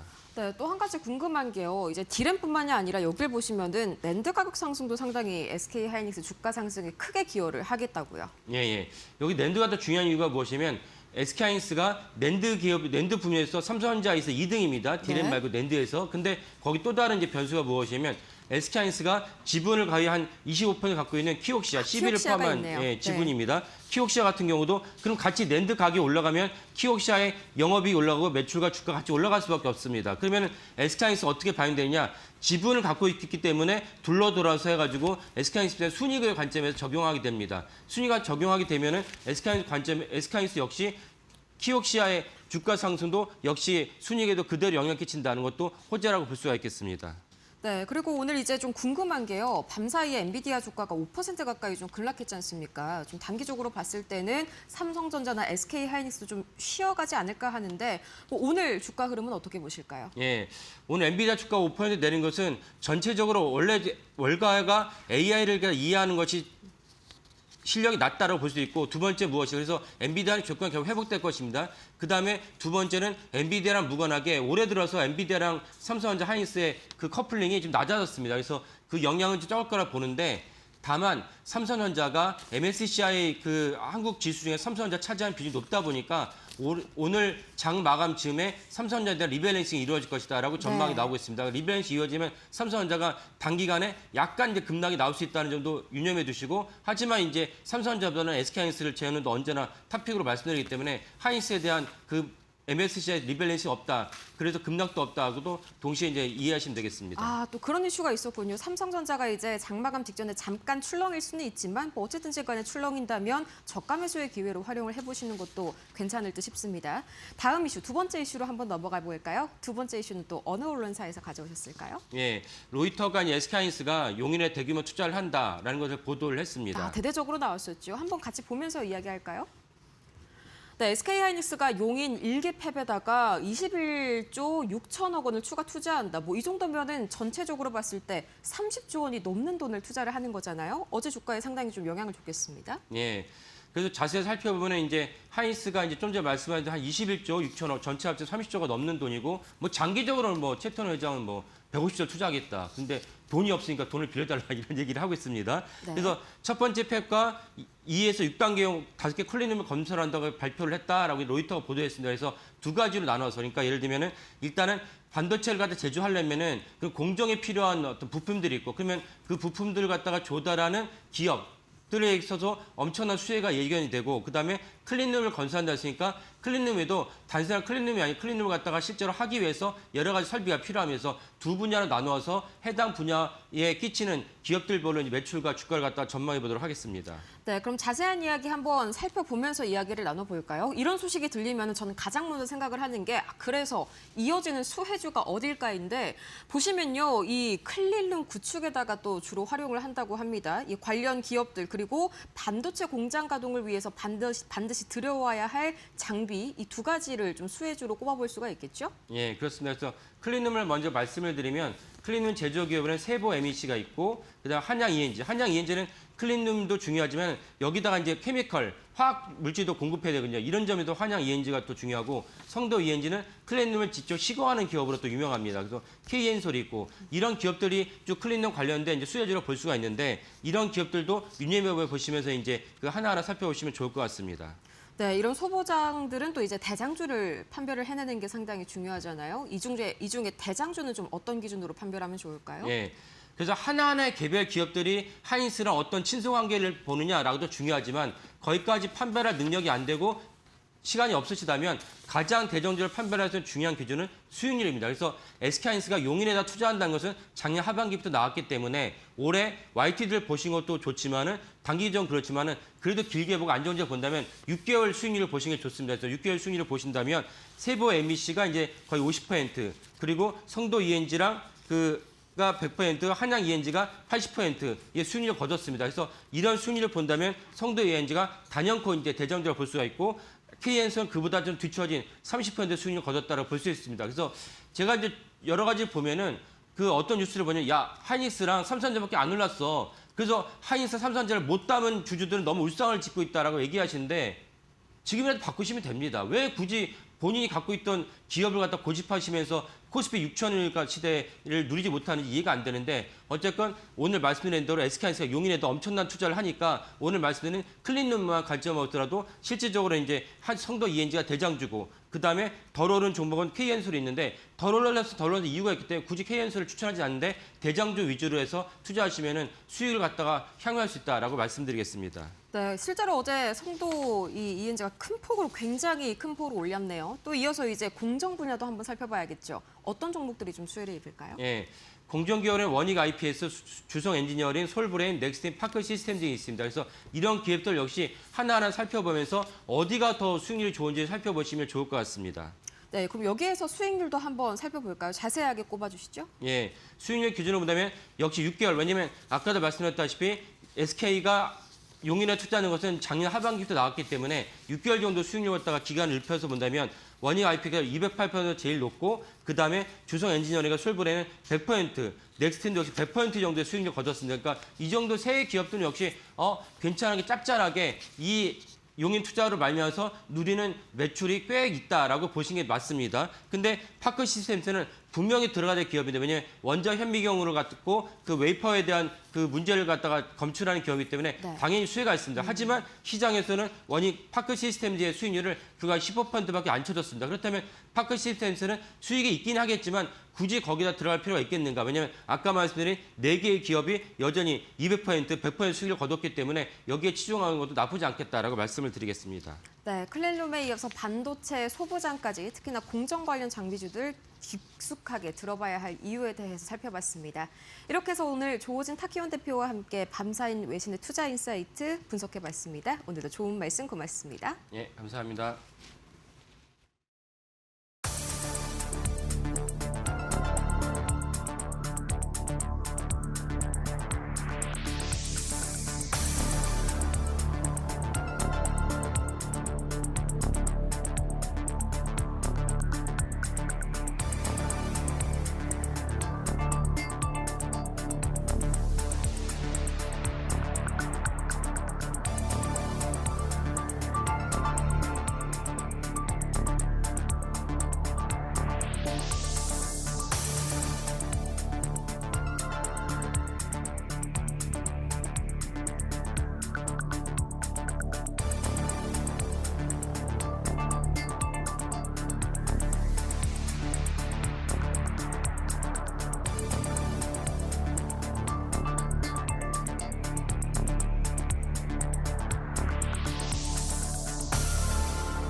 네, 자, 여러분 밤새 편히 잘 쉬셨습니까? 2월 27일 이제 거래일 기준으로는 오늘이 또 2월의 마지막 날이 좀 됐습니다. 2월 달도 참 뭐랄까요? 참 대단한 한 달이었죠. 1월에 5천 넘고 2월에 6천 넘고 뭐 이런 뭐 추세라면은 뭐 3월에 뭐 7천 넘고 또 이렇게 또 연관이 좀 될 수밖에 없는 그런 시장 흐름이 나타나고 있습니다. 마치 작년 9월, 10월 그 두 달 기간에 3천, 4천 이렇게 넘었던 그때가 연상이 되는데 그때보다도 더 강해진 느낌마저 좀 들죠. 왜냐하면 그때는 사실 반도체 정도였는데 지금은 반도체 말고도 뭐 자동차도 있죠. 여기에 뭐 조방원전도 돌아가면서 좀 받쳐주고 있는 상황이고요. 또 그 당시에 비하면 뭐 잠시 뒤에 하나하나 설명드리겠습니다. 뭐 고객 예탁금이라든가 뭐 어떤 이런 부분들, 그러니까 자금력이 좀 탄탄하죠. 최근에도 한번 말씀드렸습니다만 세학개미 쪽에 이 자금들이 좀 국내로 유입되고 있다는 거. 그다음에 더 큰 거는 요즘에 머니 무브란 말이 정말 유행처럼 많이 나옵니다. 부동산에 들어가 있던 사실상 우리나라 자산 시장의 거의 대부분입니다. 사실은 거의 뭐 한 80%까지 잡아도 아마 크게 틀리지는 않을 겁니다. 그 돈들이 중에서도 부동산도 스마트머니가 당연히 있죠. 그분들은 어차피 돈 냄새 뭐 빠릅니다. 예민하고. 그래서 뭐 강남을 중심으로 지금 아파트 매물이 크게 좀 늘고 있고 그 팔린 자금들이 좀 국내 주식시장 쪽으로 들어오고 있다라는 얘기까지. 그러니까 아주 굉장히 탄탄한 이 어떻게 보면 이제 수급 쪽의 어떤 그런 뭐 자신감 이런 것들이 좀 동반해서 작용을 하고 있다 이렇게 봐야 될 텐데 지금 제가 말씀드렸던 부분들을 이제 다음 기사에서 하나씩 좀 더 자세히 말씀드리겠습니다. 일단 어제 우리 주식시장 사실은 이 시황 얘기를 가지고 브리핑에 잘 안 하죠. 그냥 뭐 여러분들 늘 다 보시는 거니까. 근데 요즘에는 뭐 이 시황 자체가 사실은 기사입니다. 뭐 매일 뭐 이렇게 오르고 있다 보니까요. 어제 아시는 것처럼 6거래일째 사상 최고 랠리 이어갔고 6,000p 돌파 하루 만에 6,300선까지 어제 돌파하는 모습 보였습니다. 어제 반도체주가 특히 더 강했죠. 반도체, 그다음에 소부장 어제 상당히 좀 강했는데 그 중에서도 삼성전자, SK하이닉스가 정규장에서 7%대 급등을 했었는데 아시겠습니다만 애프터마켓에서는 삼성전자가 10% 가까이, 그다음에 하이닉스는 9% 가까이 더 올랐습니다. 그래서 삼성전자 22만 원대 진입을 했고 하이닉스도 110만 원대 진입을 하는 그런 모습들이 좀 나타났습니다. 지금 이건 이제 정규장 이제 마감가 기준인 거죠. 어제 아마 정규장 이후에도 계속해서 요즘에 뭐 장을 보시는 분들이 많으실 텐데 약간 그 뭐랄까요, 약간 좀 흥분된 느낌, 그 마음이 이렇게 막 좀 약간 텐션이 올라가는 그런 느낌들 받은 분들 많지 않으실까. 뭐 저 두 종목을 갖고 계신 분이나 갖고 계시지 않은 분들이나 마찬가지일 것 같습니다. 그다음에 어제 저 입장에서 봤을 때는 제가 봤을 때는 LG 쪽 분위기도 좀 상당히 좀 눈에 띄었습니다. 물론 현대차라든가 이런 종목도 좋았습니다만은 어제 LG전자 그룹주들이 전체적으로 좋았거든요. 지금 마침 화면에 잘 보여주시는데 이노텍 20%, LG전자도 10% 저렇게. 디스플레이, CNS 여기에 뭐 LG 에너지 솔루션 등등등 다 올랐죠. 어제 LG 그룹주들이 이렇게 올랐던 거는 뭐 젠슨왕 CEO의 뭐 언급도 있었다 이렇게 얘기가 좀 될 수가 있겠습니다만은 근본적으로는 LG가 지금 이 피지컬 AI 시대에 굉장히 잘 부합하는 어떻게 보면 이제 이 포트폴리오를 갖고 있다라는 점이 이제 부각이 되고 있지 않느냐라는 생각이 듭니다. LG전자가 최근에 특히 올 들어서 많이 오르면서 지금 15만 원대까지 이렇게 좀 올라와 있는 상당히 좀 많이 올 들어서만 상당히 좀 많이 올라와 있는 그런 상황인데 LG전자를 비롯해서 LG의 이 디스플레이 쪽 에서 OLED, 그 다음에 LG 이노텍에서의 휴머노이드 로봇의 뭐 카메라, 그 다음에 비전 센싱 같은 이런 센서들, 그 다음에 LG 에너지 솔루션의 뭐 배터리. 사실은 피지컬 AI와 관련된 대부분의 굉장히 중요한 부분들을 계열사 내에 다 갖고 있습니다. 특히 여기에 이제 로봇 관련돼서는 뭐 로보티즈라든가 로보스타 같은 이런 그 각 분야의 뭐 액추에이터가 됐든 감속기가 됐든 각 분야의 또 어떤 기술 경쟁력을 갖고 있는 이런 회사들을 주요 주주입니다. 뭐 지분 7% 이상 갖고 있는. 그러다 보니까 LG전자가 갖고 있는 이 어떤 그 내재적인 어떤 그런 포텐셜이, 이 잠재성이 뭐 지금은 물론 뭐 삼성이라든가 현대차 이런 데에 비하면은 뭐 그렇게까지 크지 않다고 볼 수가 있겠지만 시간이 점점 지나면서 피지컬 AI 시대가 조금 더 대중화되고 더 많은 사람들이 피지컬 AI라는 거에 지금 노출이 되고 활용을 하면서부터는 오히려 더 부각될 수 있다라는 그런 기대감도 가져볼 법한 그런 포트폴리오라고 볼 수가 있겠습니다. 그래서 LG전자도 뭐 진짜 뭐 매년 뭐 10만 원대 넘네 만에 뭐 그러던 회사였는데 이제는 환골탈태를 하고 있다라는 측면에서 LG전자 계열사들도 한번 눈여겨 보시는 것도 어떨까 그런 생각이 좀 듭니다.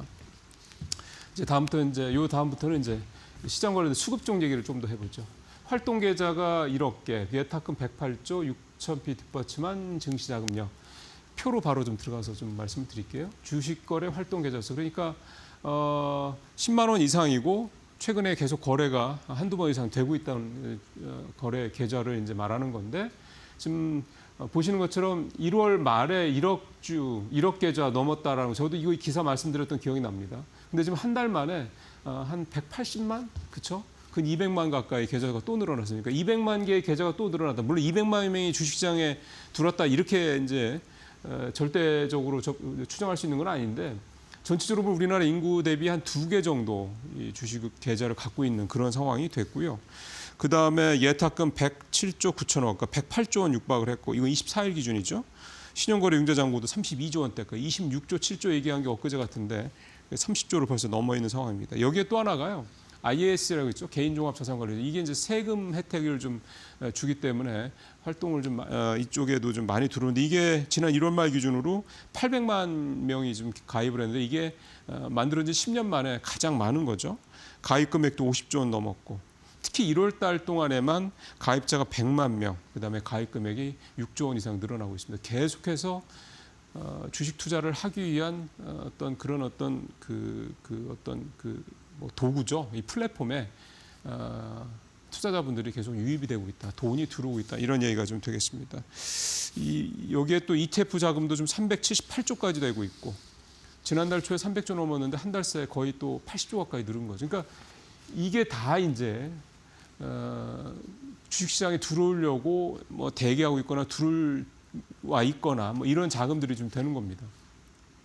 그러니까 이렇게 돼 있다 보니까 요즘에는 뭐 조정이라는 게 뭐 몇 프로 조정, 예를 들어서 뭐 건강한 조정이라고 한 10% 조정 이런 건 아예 지금 사실은 작년 말 이후에 거의 없죠. 작년 11월 이후에는 이렇게 10% 이상 이렇게 주가가 떨어지는 걸 본 적이 없는 것 같습니다. 2, 3% 예를 들어 삼성전자, SK하이닉스 같은 경우 2, 3%, 3, 4% 떨어지는 날은 뭐 여지없이 오전장에 떨어지면 오후장에 이 저가 매수에 뭐 들어오면서 바로 치고 올라가는 이런 게 아주 뭐 흔하게 볼 수 있는 그런 상황. 그만큼 강하다는 거죠. 이런 시장의 강함은 역시 이런 탄탄한 자금력에 있다. 여기 아까 말씀드렸던 대로 서학개미들 좀 들어오고 뭐 부동산 자금들 이거 이제 매도 자금들이 이제 주식시장으로 들어오는 이런 머니무브까지 본격화된다고 하면 앞으로도 외국인이 우리 주식 뭐 많이 사거나 이러지 않더라도 국내 자금만으로도 탄탄하게 국내 개인과 기관의 이 수급만으로도 우리 시장은 7,000뭐 이상으로 탄탄하게 갈 수 있는 그런 여건이 지금 마련되고 있다. 그러니까 지금 뭐 단기적인 변동성이 있을 수 있죠. 근데 먼 방향성을 봤을 때 지금 우리 주식시장에 대해서 너무 과도해 이제 좀 정리해야 돼 이렇게 생각하시는 거는 조금 이제 너무 속단일 수 있다 이렇게 좀 생각이 좀 듭니다. 자, 세 번째 얘기. 배당 얘기 좀 더 해보죠. 봄바람 휘날리는 벚꽃연금 배당. 이 표 바로 보시겠습니다. 제가 지난번에 이 벚꽃 배당 관련 얘기는 한번 말씀드렸고요. 오늘은 좀 더 구체화된 기사여서 오늘 가져왔습니다. 3월 달에 미래에셋증권, 현대모비스, 삼성카드 이렇게 좋은 회사들 많이 있죠. 135곳 배당 기준일이 좀 설정이 되어 있고 4월 달에도 이마트, 코웨이, SOE 같은 배당 많이 주는 회사들이 좀 많이 있네요. 여기 28곳 이렇게. 그러니까 보통 12월 달에 배당 기준이 잡히는 게 일반적이었는데 이제 많이 바뀌었다고 말씀드렸죠. 그래서 3, 4월에 이렇게 여러 기업들이 좀 배당을 할 예정이다라는 거고 이제 이 배당 관련돼서 이제 관심을 가질 수밖에 없는 더 관심을 가질 수밖에 없는 이유는 배당수 분리과세 이게 이제 올해 상반기부터 이제 바로 적용되는 이제 배당부터 적용이 됩니다. 그러니까 올해 상반기 이렇게 3, 4월이든 뭐 1월, 2월이든 이게 배당을 했던 회사들 같은 경우도 벌써 이제 배당소득 분리과세에 적용이 된다라는 거. 그만큼 이제 이 세금에 대한 부담을 좀 덜 수 있는 그런 대목이라고 볼 수가 있겠고요. 보니까 이 배당수 분리과세 대상이 좀 연준 배당 성향 40% 이상, 배당 성향 25% 이상이면서 배당금 10% 이상인 기업들 이게 39개 회사들인데 다 좀 들어가 있죠. 그래서 이런 부분들을 좀 참고하시면서 본다 그러면 이제 배당은 매년 연말에나 하는 거야라는 생각이 확실히 조금 이제 깨질 것 같습니다. 이제 배당은 이를테면 뭐 연말부터 1, 2분기까지 계속 간다라는 것. 또 하나 더 나아가서는 배당 외에도 주주환원 정책이 여러 가지가 있지 않습니까? 그래서 이 주주환원이라는 전체적으로 봤을 때 주주환원이라는 이 어떤 모멘텀이 우리 주식시장에서 이제 계속해서 작용을 할 수밖에 없다. 또 배당을 많이 할 수 있거나 꾸준히 잘할 수 있거나 또 주주환원을 열심히 할 수 있는 회사들은 사실은 실적이 좋은 회사들일 수밖에 없습니다. 그래서 그런 부분들도 좀 감안하신다면 어떻게 보면 좀 더 우리가 투자하기가 좀 더 편하고 좋은 어떤 회사들이 꽤 많이 있다라는 거를 좀 새삼스럽게 알 수 있는 그런 내용들이라고 볼 수가 있겠습니다. 자, 오늘 마지막 주는 이제 합쳐야 산다 쩐들의 사주. 뭐 어쨌든 제목은 이건데 동전주 얘기입니다. 지난 1월 달 말쯤이었나요? 동전주들이 좀 계속해서 이 상장 폐지 대상에 포함될 거다라는 얘기를 한번 말씀드렸고 또 실제로 이제 금융위원회에서 2월달에 상장 폐지 조건으로 집어넣었죠. 그래서 지금 동전주들이 아주 큰일 났죠. 지금 굉장히 아마 여러 가지로 좀 뭘 해야 되나 이 상황 상장 폐지가 안 되면 뭘 어떻게 해야 되나 고민을 많이 하고 있을 겁니다. 그 중에서 하나 사례로 말씀드렸던 게 주식병합. 그러니까 100원짜리 주식이 1대5로 이제 병합을 해버리면 이제 이 주가도 올라가게 되고 당연히 명목 주가도 올라가는 거죠. 그 다음에 주식 수도 줄어들게 되고 이런 효과를 가져오기 때문에 주식 병합을 하려는 기업들이 많을 거다 말씀을 드리고 실제로 그런 기업들이 좀 크게 늘어나고 있는 상황인데 지난 2월 한 달에만 주식 병합을 하겠다고 공시한 데가 19곳이나 되더라고요.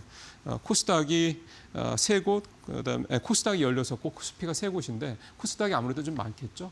예를 들어서 어제 그 공시를 했던 회사 한 회사를 사례로 좀 들어보면 이 100원짜리 주식을 이제 5주를 병합하기로 했는데 그럼 주가가 3,000원대로 좀 올라가게 된다고 그럽니다. 그럼 이제 일주당 1,000원을 넘어가니까 동전주를 벗어나긴 하는 건데 지금 금융당국에서 여기에 좀 기준을 좀 걸어놨죠. 그래서 단순히 100원을 1,000원을 넘어선다고 해서 상장 폐지 대상에서 빠진다라는 게 아니라는 거. 그래서 결국은 올해 정말 한 150개에서 200개 사이에 이런 동전주들, 그다음에 재무조가 정말 불안한 기업들, 돈 못 버는 기업들, 상장 폐지가 정말 될 가능성이 굉장히 높아지고 있다. 그만큼 코스닥 시장이나 우리 주시장 전체적으로 건강성이 훨씬 더 좋아질 수 있다. 이렇게 좀 볼 수가 있겠습니다. 그래서 어쨌든 이런 기업들은 이거 웬만한 플레이어들 아니면 투자 안 하시는 게 좋습니다. 이거 잘못하면 정말 물릴 수 있거든요. 그런 분들은 감안하셨으면 좋겠다라는 증권사들의 조언까지 오늘 말씀드리겠습니다. 일주일 동안 고생하셨습니다.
연방대법원이 상호관세 제동을 걸었지만 트럼프 대통령의 메시지는 오히려 더 강해지고 있습니다.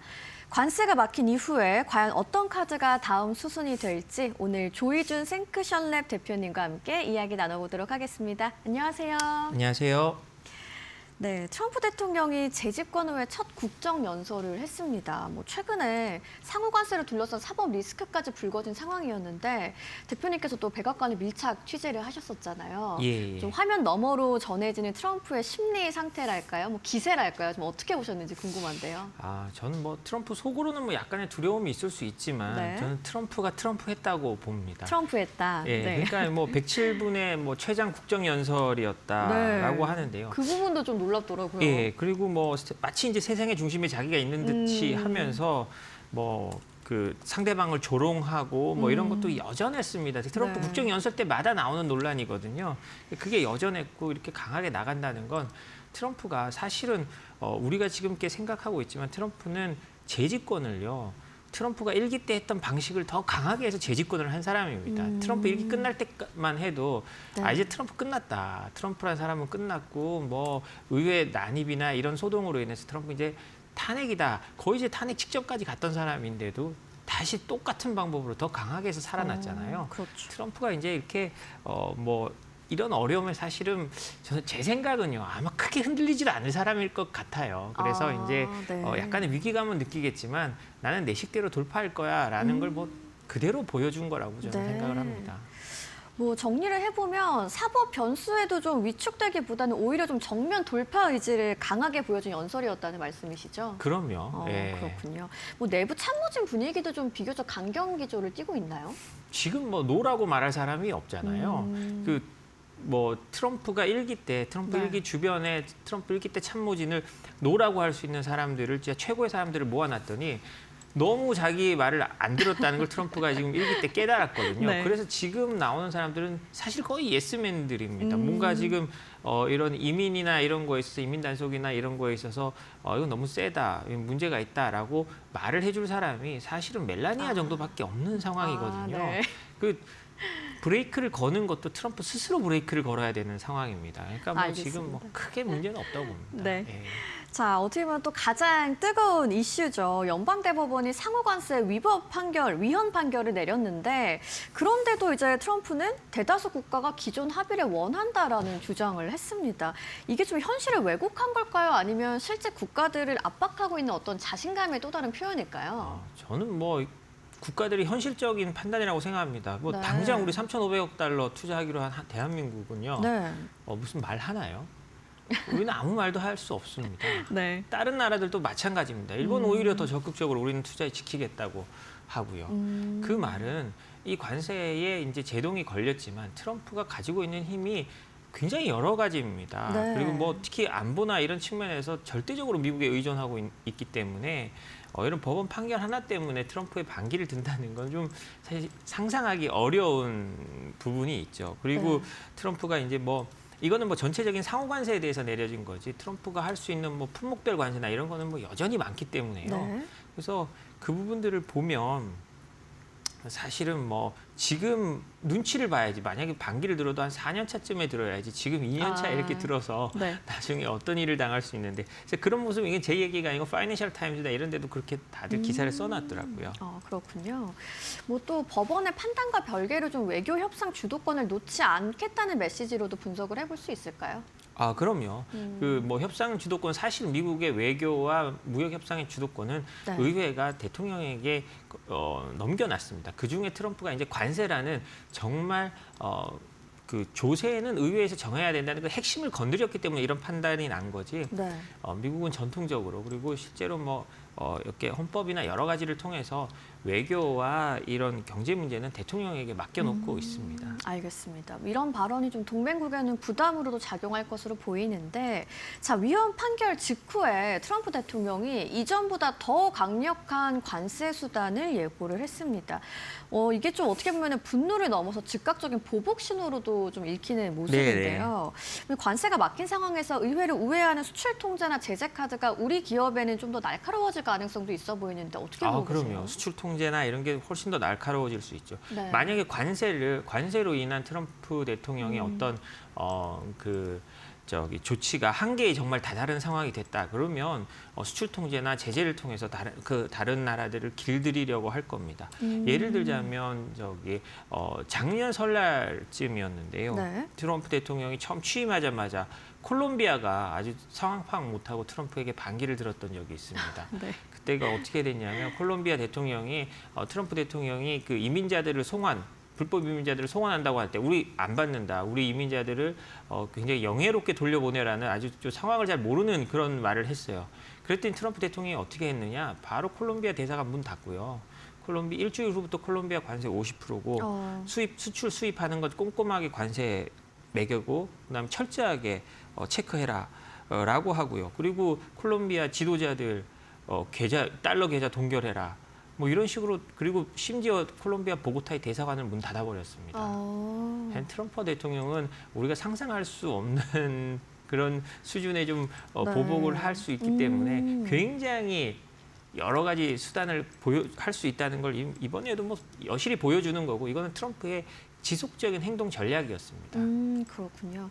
뭐 행정부 권한으로 가능한 제재 카드가 대안으로 부상할 수도 있겠네요. 그럼요. 그러니까 그 제재 카드라는 게 어떤 건지는 알 수 없지만 사실 우리가 잘 모르고 있지만 한국에요. 지금 요즘에 미국의 각 부처 수사관들이 다 와 있다고 합니다. 네네. 왜냐하면 그 수출 통제나 이 제재 문제에 있어서 한국이 지금 핵심이거든요. 반도체가 지금 이렇게 그렇죠. 하고 있다 보니까 핵심이고 또 한국의 그 여러 산업들이 미국에 있어서도 굉장히 좀 필요한 산업이고 그 중국이나 이런 데 대비해서 좀 이렇게 미국이 적성국들 앞에서 지켜야 될 산업이기도 합니다. 네. 그렇기 때문에 그런 사람들이 한국에 대거 들어와 있기 때문에 그런 정보 네트워크망을 통해서 한다면 뭐 한국 대기업 한두 곳만 뭐 이렇게 뭐 시범 케이스로 한다고 해도 굉장히 큰 영향을 주겠죠.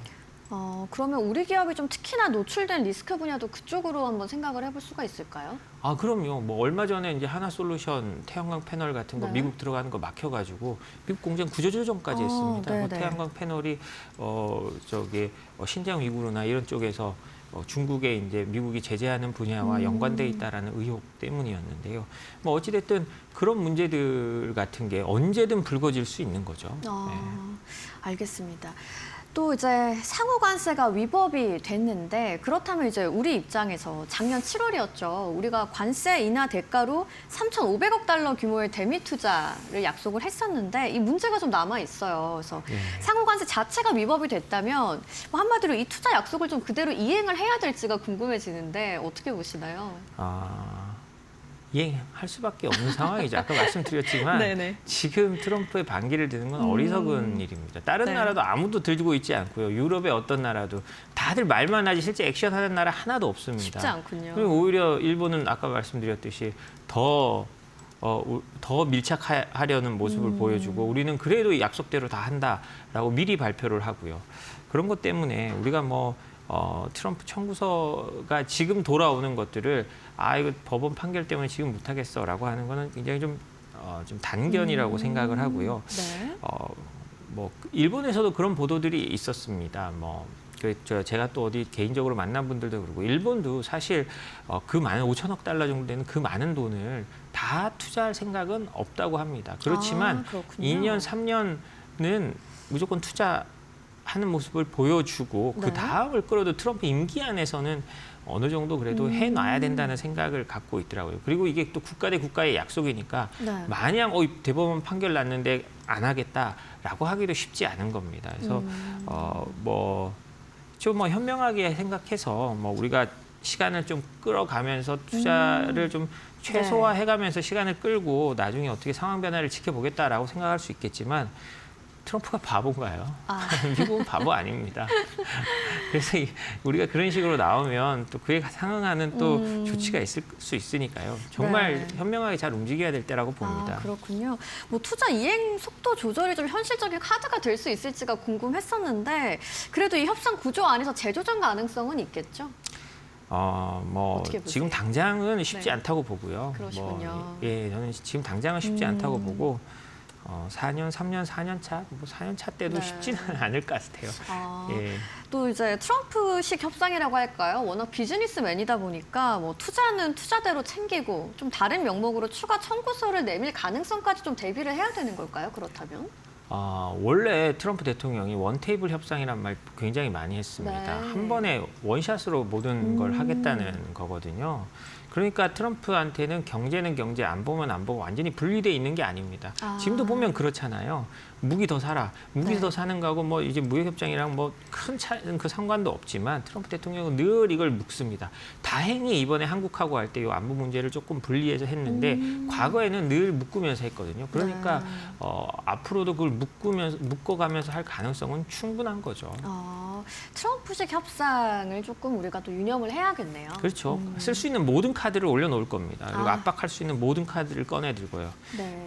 얘는 한두 해 트럼프를 본 게 아니니까 이제는 모두 그렇게 생각을 하고 있을 겁니다. 알겠습니다. 자, 미국 내 정치 상황도 한번 짚어보도록 하겠습니다. 현재 국정 지지율이 30%대에 머물고 있는데요. 트럼프가 과거에는 주가지수 대통령이라고 불릴 만큼 이 숫자와 여론에 굉장히 민감한 사람이잖아요. 네. 지금 이 상황을 타개하기 위해서 좀 내부적으로는 상당히 조바심이 있지 않을까 하는 생각도 드는데요. 네. 조바심이 조금은 있을 거라고 생각합니다. 근데 트럼프 일기 때도 지금보다 약간은 지지율이 높았지만 30%대로 굉장히 오랜 기간 있었고요. 네. 그리고 아까도 말씀드렸지만 트럼프는 그래서 일기 때 그런 위기를 어떻게 타개했느냐. 네. 그냥 강성 지지층을 결집시키는 게 트럼프의 전략이었습니다. 자신들의 지지층은 트럼프는요. 우리가 흔히 뭐 정치에서 말하는 우리 중도 확장해야 돼. 뭘 해야 돼. 이런 류의 그 정치를 하지 않는 사람입니다. 트럼프는 무조건 강성 지지층을 결집시키고 그걸 통해서 퍼뜨리는 사람이거든요. 그래서 아마도 이런 뭐 위기다라고 해서 트럼프의 아주 근본적인 행동, 예를 들자면 이민이나 뭐 제조업 리쇼링이나 뭐 이런 데 대한 아주 근본적인 변화가 있을 거다라고 생각하는 기는 쉽지 않고요. 뭐 약간의 변주는 있을 수 있겠죠. 그 네. 상황에 따라서. 그래서 그렇지만 아주 크게 뭐 트럼프 주의나 이 마가가 크게 변하는 그런 상황은 과연 올까 싶습니다. 뭐 관세 같은 걸 약간은 변화시킬 수는 있을 것 같아요. 그렇지만 네. 아주 근본적으로 트럼프가 뭐 과거처럼 이제 관세도 뭐 과거처럼 자유무역으로 돌아간다든지 이런 일은 뭐 없을 것 같습니다. 알겠습니다. 자, 그러면 뭐 지지율과 맞물려서 조기 레임덕 우려도 있다 보니까 어떤 승부수를 꺼내들지 좀 궁금해지는데, 자, 지금 또 초비의 관심사가 중국 방문이잖아요. 네네. 3월 말에서 4월 초로 예정이 돼 있다고 하는데 국정연설에서는 이것에 대한 구체적인 언급을 좀 피하는 모습이었어요. 네. 그런데 이 시점에서 시진핑 주석을 만나는 그 배경도 좀 궁금해집니다. 국정연설에서 그 부분을 피한 건 자기가 네. 이제 갔을 때 광을 내야 되는 거거든요. 그 트럼프 1기 때 네. 제가 이때 그 트럼프 대통령이 중국에 정상회담하는 거를 따라갔습니다. 2017년 그러셨군요. 11월인가요? 베이징에 가서 봤었는데 그때 뭐 어마어마했죠. 어마어마했고 트럼프 대통령이 그때 뭐 2,500억 달러 규모의 뭐 미중 계약을 체결했다, MOU를 여기다 뭐 역사적인 거래다 하고 막 난리가 났었습니다. 그리고 뭐 아주 유명한 사진이었는데 제 기억으로는 트럼프 그 시진핑 주석이요, 트럼프 대통령을 자금성에 데려가서 아니 진짜 황제급 의전을 해줬어요. 네. 그러면서 트럼프 대통령은 주머니에 손 찌르고 있는데 시진핑이 그 앞에서 두 손을 다소곳이 모으고 있는 그런 사진이 있어서 굉장히 네. 화제가 됐던 적이 있습니다.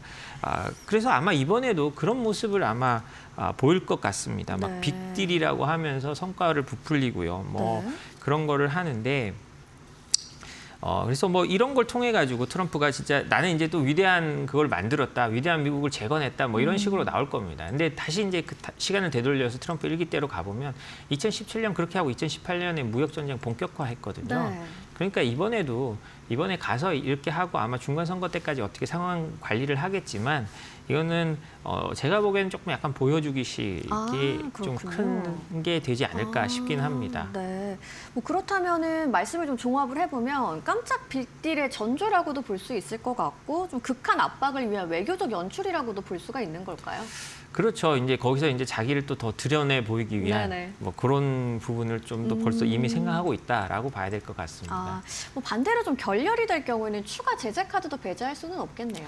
뭐 가능성은 낮지만요. 가능성은 낮지만 거기서 뭐 별다른 뭐 그게 없다거나 한다면 네. 추가 제재 카드가 또 나올 수는 있겠죠. 네. 근데 제 생각은 트럼프 대통령이 지금 중간 선거를 앞두고 어떤 주가 지수가 크게 떨어지는 그런 행동을 할지는 좀 의문이긴 합니다. 그렇지만 아직 선거가 많이 남았습니다. 11월이니까요. 네. 11월이니까 선거가 많이 남았고 이 선거의 중요한 거는 뭐 미국의 여러 가지 페이퍼들도 있지만 보면 마지막 3달이거든요. 네. 3달의 상황이 중요하니까 지금 떨어뜨려 놨다 그때 올리겠다는 생각을 할 수도 있기는 하겠죠. 그렇지만 그 가능성보다는 저는 관리를 할 가능성이 훨씬 높다고 생각을 합니다. 확실히 말씀을 들어보니까 이 중간 선거라는 게 굉장히 좀 큰 변수인 것 같네요. 그럼요. 네, 정치인들은 선거로 평가받는 거니까요. 맞습니다. 예. 자, 마지막으로 또 이란 문제 여쭤보도록 할게요. 중동 긴장이 좀 여전한 상황인데요. 트럼프 대통령 특유의 좀 예측 불가능성이 있잖아요. 뭐 이란을 네. 상대로는 어떻게 발현이 될지 궁금해지는데요. 저는 뭐 사실 베네수엘라 사태 때 트럼프 대통령이 워낙 군사적으로 성공을 네. 했고요. 그 이후에 최근에 멕시코에서도 군사적으로 굉장히 성공을 했습니다. 뭐 미군이 직접 개입한 건 아니지만 카르텔 두목을 이번에 완전히 축출해가지고 네. 멕시코 군이 사살했잖아요. 그런 거 볼 때 저는 이게 큰 전쟁이나 그런 일은 있지 않을 거로 봅니다. 그리고 저는 극적인 합의가 이루어질 가능성이 있다고는 생각을 하는데요. 그러시군요. 예, 극적인 있다고 생각하는데 그렇지만 만약에 그게 결렬이 돼도 막 대대적인 무력 시위보다는 어떤 외과 수술적인 어떤 네. 타격 그런데 우리가 생각하지 못했던 과감한 타격이 있을 수 있다라고는 저는 생각은 하고 있습니다. 아, 그러면 뭐 결국 압박은 좀 유지를 하되 협상 가능성도 열어두는 뭐 일종의 이중 전략이라고 볼 수 있을까요? 그렇죠. 협상 가능성이 먼저 열려 있고 그런 네. 다음에 그걸 위해서 압박을 하는 거라고 저는 생각을 합니다. 뭐 이번 이슈도 중간 선거 전략과도 연결지어 볼 수 있겠네요. 그럼요. 이란 문제를 해결하고 나면 일단 유가부터 시작해서 네. 미국에서는 유가가 가장 중요하거든요. 네, 네. 왜냐하면 모두 차를 몰고 다니기 때문에. 그래서 그 유가 문제부터 시작해서 트럼프가 해결할 수 있는 것들이 많기 때문에 저는 이 부분도 트럼프 입장에서는 굉장히 그런 경제적인 부분을 많이 생각하고 있다고 생각합니다. 네, 알겠습니다. 뭐 관세는 막혔지만 트럼프의 선택지 좀 여전히 다양합니다. 시장은 이 관세 이후의 카드를 주목하고 있는데요. 정책 변수 하나하나가 곧 시장 리스크로 이어질 수 있는 시점인 것 같습니다. 오늘 조희준 생크셜레 대표님과 함께했습니다. 좋은 말씀 고맙습니다. 예, 감사합니다. 네, 이제 한 주를 마무리하는 금요일입니다. 오늘 우리 시장은 또 2월의 마지막 거래일을 앞두고 있는데요. 오늘 저희가 보내드린 시그널 한번 확인해 보시면서 투자 전략 이어지는 마켓나우 1부에서 더 세워가시길 바라겠습니다. 저희는 다음 주 이 시간에 더 알차고 유익한 정보로 돌아오겠습니다. 시청해주신 여러분 고맙습니다.